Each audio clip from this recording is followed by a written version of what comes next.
Hello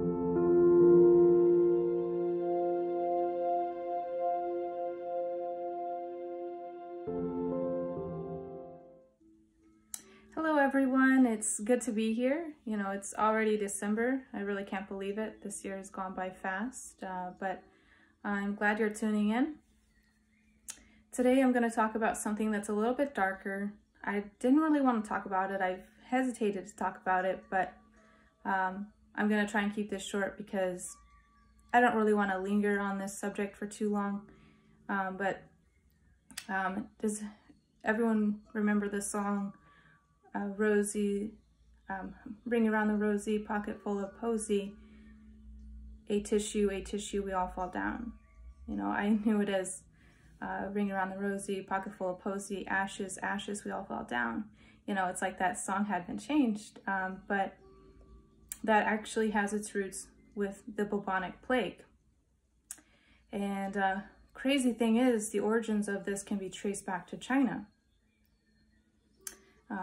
And, you know, the Black Death reduced the population by 100 million. You know, it's literally the deadliest pandemic ever recorded. It likely spread from fleas on black rats that traveled the merchant ships. And they were transmitted through routes from West Asia, the Silk Road, and Africa. This was all around the early 1400s. And this was the second wave. The bubonic plague has actually existed even beyond that. It's always been like, goes away and then comes back.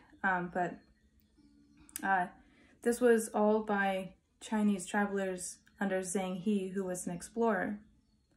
You know, and right there it says a Chinese, an explorer. You know, and that basically the roots of the bubonic plague are in China. You know, so I just bring that up, and about 50% of the Chinese population perished. Europe and Africa got hit hard as well, but China was affected the most. You know, and then there was the third plague that was around the late 1800s going into 1900s, and without a doubt began in China. For the second wave that I just spoke of, there was speculation that it began in China, but there's no real hard evidence. But because they'd say, you know, Africa and Europe was affected, but so much of China was affected, and the routes of those merchant ships were rooted in China. So I have no doubt that it began in China. You know, going into the late 1800s, the China was governed by foreign powers, and this plague broke out in Manchuria, which is now northeast of China.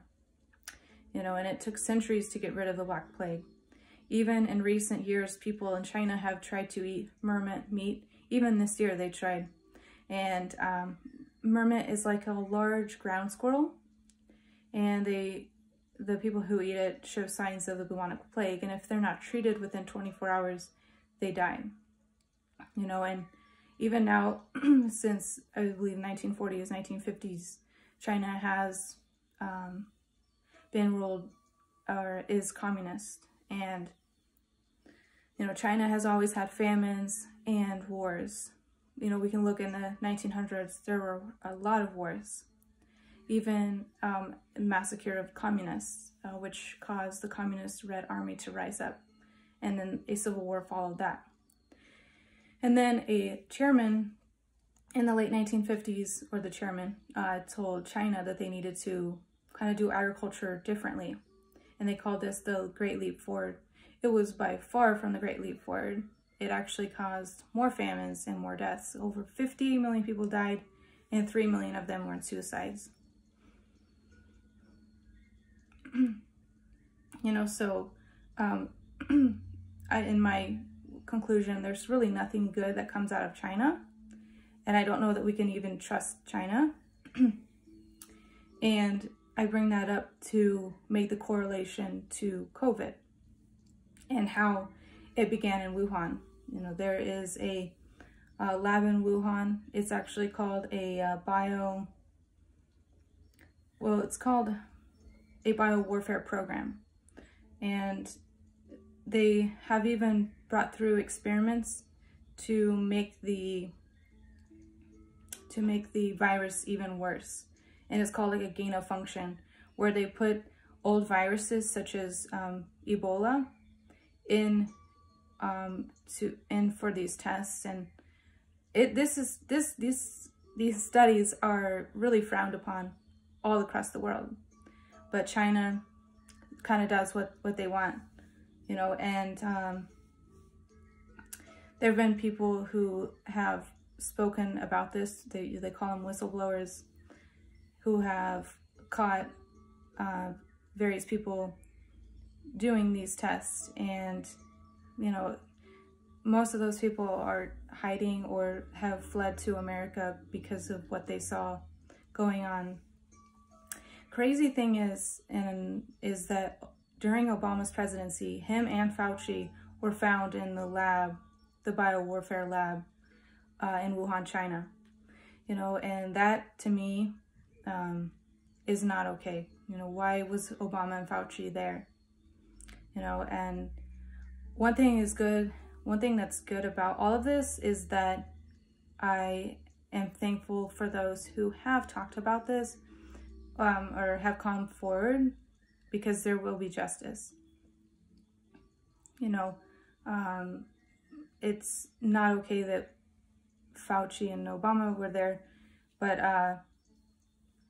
you know, it's like Fauci tried to sweep this under the rug and tried to come up with excuses saying, you know, it wasn't founded in a lab, you know, but so many studies have seen that it very well have been designed in the lab, you know. So with all that said, I just really believe that what we're doing right now, as we bring forth the darkness to light, we're coming out of this, and we're not allowing these actions to take place anymore. You know, there will be consequences for the people involved. Anyway, thank you very much for listening, and I will do lighter video next time, but I just wanted to bring this up. I was led to do that. Anyway, peace be with you.